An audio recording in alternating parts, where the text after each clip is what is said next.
এই অবস্থায় একজন ইসলামী আন্দোলনের কর্মীরা তাদের আনন্দ উপভোগ করতে পারে না। এই জন্য এই কুরবানির ঈদ এসেছে আমাদের ত্যাগের শিক্ষা দেওয়ার জন্য, কুরবানি শিক্ষা দেওয়ার জন্য। কি বলেন, ঠিক কিনা? এই কুরবানি ঈদ এসেছে মৌলিক একটি বিষয়।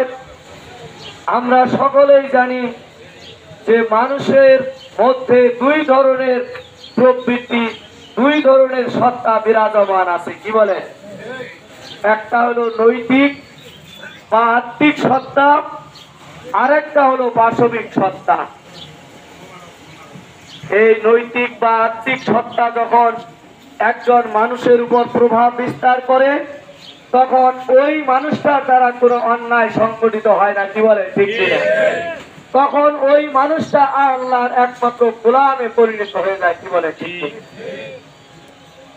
আর যখন ওই পাশবিক সত্তাটা তার উপর প্রভাব বিস্তার করে, তখন সে যত ধরনের অপকর্ম আছে সমাজে অশান্তি সৃষ্টির জন্য সব কিছু তার দ্বারা সম্ভব। কি বলেন, ঠিক কিনা?